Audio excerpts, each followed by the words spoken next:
Hello friends, welcome back to my channel. कैसे हैं आप लोग? आई होप आप बहुत अच्छे होंगे और सेहतमंद होंगे और आप लगातार मेरी वीडियो के साथ भी बने हुए होंगे। दोस्तों, आज की वीडियो ना बहुत इम्पोर्टेंट है और जो ये हमारी महिला सब्सक्राइबर हैं उनके लिए बहुत ज़्यादा अच्छी होने वाली है ये वीडियो। क्योंकि आज के जनरेशन में देखा होगा आपने, घर में जो औरतों को माना जाता है घर की रीढ़ माना जाता है।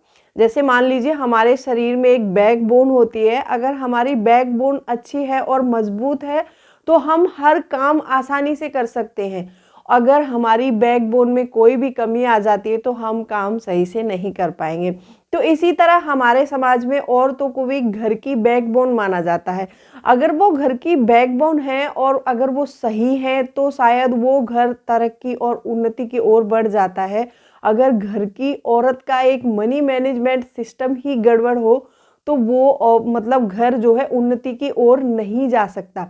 ऐसा होता है कि देखो, घर में औरत ही होती है जो घर को संभालती है और अच्छे से रखती है।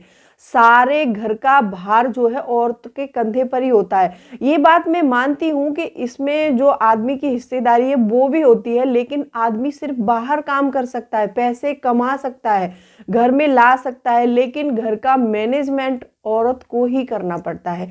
लेकिन इसमें मुझे कई बार मेरे वीडियोस में कई बार कमेंट आते हैं कि हम मैनेजमेंट कैसे करें, हमें तो पैसा ही नहीं मिलता।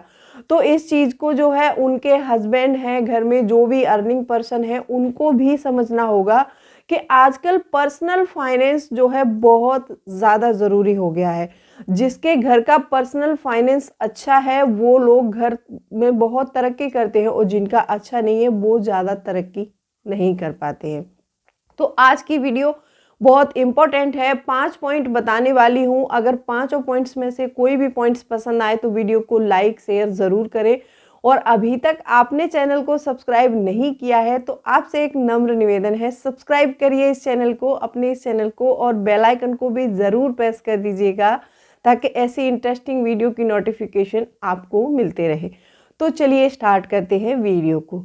सबसे पहला पॉइंट है कि महीने में कुछ ना कुछ पैसे हमें घर में जो हमारी औरत होती हैं, जो भी हाउस वाइफ है, उनको ज़रूर देने चाहिए।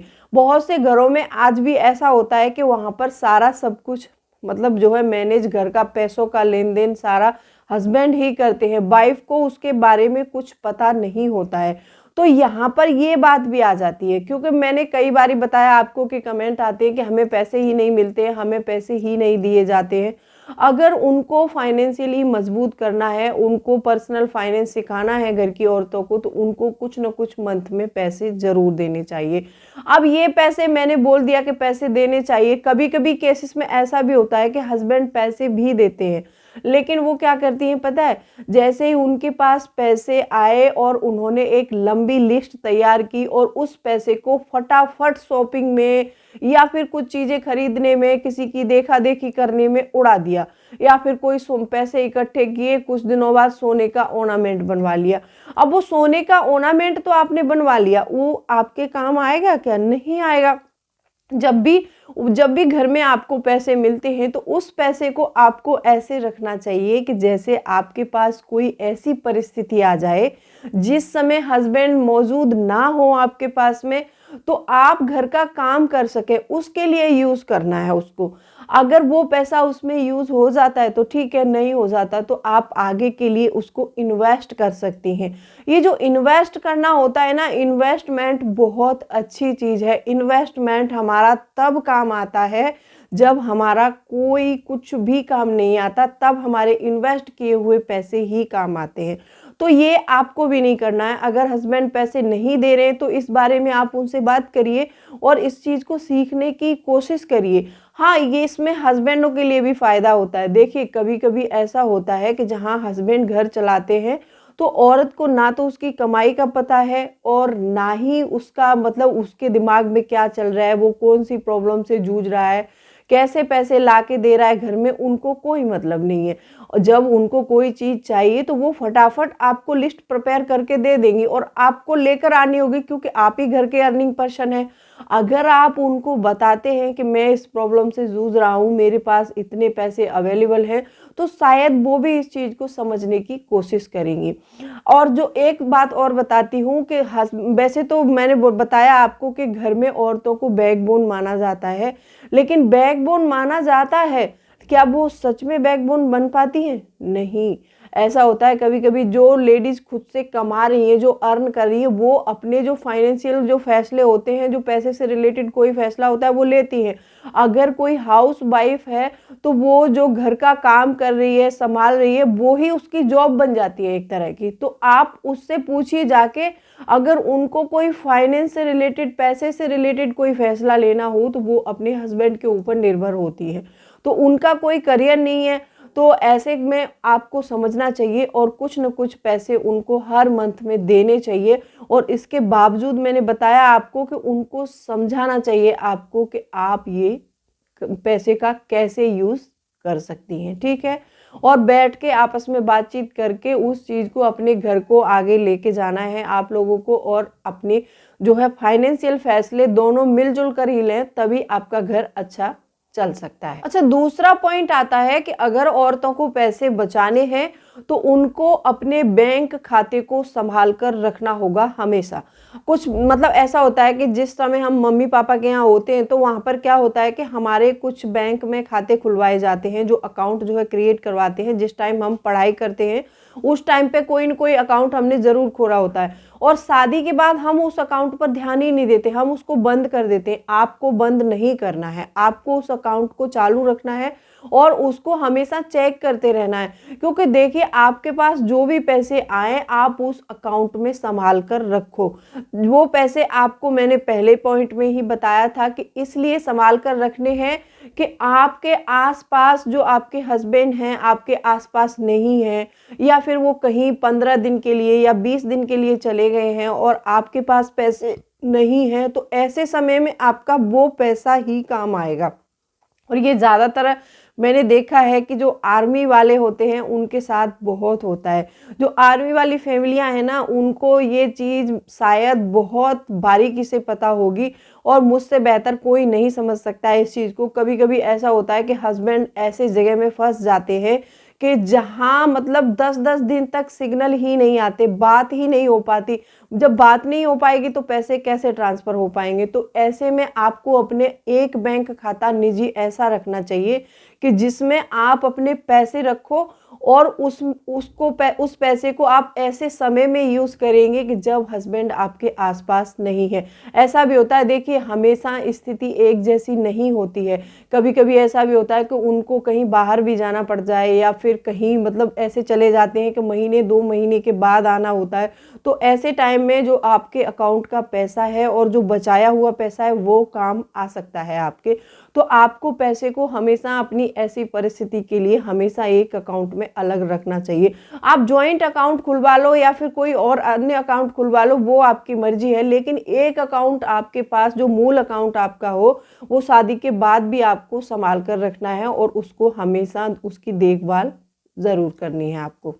तीसरा पॉइंट आता है कि आपको एक लाइफ इंश्योरेंस और एक स्वास्थ्य इंश्योरेंस जरूर लेना चाहिए।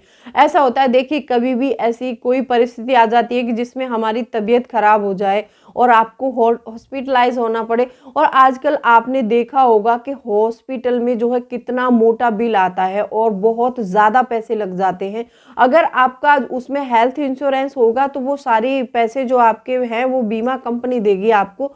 तो आपको अपना एक हेल्थ इंश्योरेंस जरूर कराना चाहिए। और अगर आपके वृद्ध माँ बाप हैं तो उनका हेल्थ इंश्योरेंस जरूर होना चाहिए। अच्छा, एक बात और बता देती हूँ, जब भी आप हेल्थ इंश्योरेंस कर रहे हैं तो उस समय आप अपने माँ बाप का और अपना हेल्थ इंश्योरेंस अलग रखिए, क्योंकि जिनकी उम्र ज़्यादा होती है उनका जो प्रीमियम है ज़्यादा भरना पड़ता है, और जिनकी कम एज होती है उनका प्रीमियम कम भरना पड़ता है। अगर आप ऐसे में ज्वाइंट कराते हैं तो आपका भी प्रीमियम उतना ही लगेगा कि जितना माँ बाप का लग रहा होगा। तो ऐसे में आपको अपने प्रीमियम को और उनके मतलब जो हेल्थ इंश्योरेंस है अपने को अलग रखना चाहिए और उनको अलग रखना चाहिए। और जितना जल्दी हो सके उतना कम एज में आप हेल्थ इंश्योरेंस कराते हैं तो उतना ही कम प्रीमियम हमको भरना पड़ता है। अब आती है अपनी जो है उसकी लाइफ इंश्योरेंस की बात। अब लाइफ इंश्योरेंस में एक टर्म प्लान आपके पास जरूर होना चाहिए, जो टर्म इंश्योरेंस बोलते हैं वो आपको जरूर लेना चाहिए। क्योंकि देखो परिस्थितियों का कुछ भी पता नहीं है, कभी भी कुछ भी हो सकता है। जैसे मान लीजिए आप कभी ना रहें, आप जिस टाइम में कमा रहे हैं आप देखते हैं कि आपका परिवार बहुत अच्छे से रह रहा है, सुकून की नींद सोया है, क्या आप चाहते हैं कि आपके बाद परिवार में कोई भी पैसे से रिलेटेड कोई भी परिस्थिति आए? नहीं आनी चाहिए। तो आपको एक है मतलब जो है अपना लाइफ इंश्योरेंस जरूर करवाना चाहिए।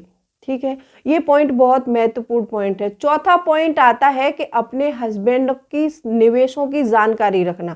देखो बहुत सारे मतलब लोग ऐसे होते हैं, ऐसा सोचते हैं कि मैंने अगर पत्नी को बता दिया कि मैंने पैसा यहाँ पर इन्वेस्ट किया है तो या फिर ये मेरे से ले लेगी या फिर ये कर देगी। बहुत सारी बातें दिमाग में चलती हैं, लेकिन ऐसे घर नहीं चलता है। आपको मतलब ये पर्सनल जो फाइनेंस में ये चीज बहुत मायने रखती है कि आपको जब भी टाइम मिले, 1 महीने में 2 महीने में, आप हर महीने बैठकर अपने हस्बैंड के साथ एक या तो कंप्यूटर में कोई एक्सेल शीट बना लीजिए, उसमें अपने जो भी बैंक के पासवर्ड है या फिर जो भी कुछ है तो उसको सारा सब कुछ डेटा मेंशन करके रखिए और उसके बारे में दोनों बैठे हस्बैंड और वाइफ उसके बारे में डिस्कस करें। क्योंकि हर व्यक्ति ऐसा करता है कि कुछ न कुछ निवेश जरूर करता है अपने आगे पैसे को बढ़ाने के लिए। अगर वो जो भी बीमा किया, बीमा पॉलिसीज है या फिर कोई अन्य निवेश किया है तो उसके बारे में पत्नी को जानकारी जरूर होनी चाहिए। अगर पत्नी ने कुछ भी ऐसा कोई निवेश किया है तो उसकी जानकारी पति को जरूर होनी चाहिए। क्योंकि ऐसा होता है कि जब भी दोनों में से कोई मौजूद ना हो तो कम से कम दूसरा घर संभालने में सक्षम रहे। क्योंकि मेरे पास, आप ऐसा मत सोचना कि ये क्या वीडियो बना रही है, क्या बोल रही है, क्योंकि मेरे पास बहुत सारे कमेंट आते हैं कि मतलब हमारे पापा की बीमा पॉलिसी थी तो उसकी पॉलिसी नंबर नहीं पता उनको और पॉलिसी का ही नहीं पता, अब वो बीमा कैसे निकालेंगे बताइए आप। तो ऐसा हो जाता है कभी कभी। जिसका भी, मैं दोनों के लिए बोल रही हूँ, जिसके भी अलग अलग निवेश हैं, अलग अलग बीमा, जो भी बीमा पॉलिसी है या फिर कोई पासवर्ड बना के रखा है आपने अपने अकाउंट का, तो वो शेयर कीजिए और आप एक डायरी ले लीजिए, उस डायरी में नोट डाउन पूरा कीजिए। अगर आप डायरी में नोट डाउन करने का टाइम नहीं है तो आप उसको अपना जो है किसी भी लैपटॉप में एक एक्सेल शीट बना के उसमें सेव कर सकते हैं। और ये पासवर्ड वगैरह दोनों को पता होने चाहिए। ठीक है, ये पर्सनल फाइनेंस का बहुत ही ज्यादा महत्वपूर्ण पॉइंट है आप सब लोगों के लिए। पांचवा पॉइंट आता है कि एक साइड इनकम जरूर करें। देखिए बहुत सारे लोगों को मैंने देखा है घर में जो हाउस वाइफ है वो कमाना शुरू कर सकती है।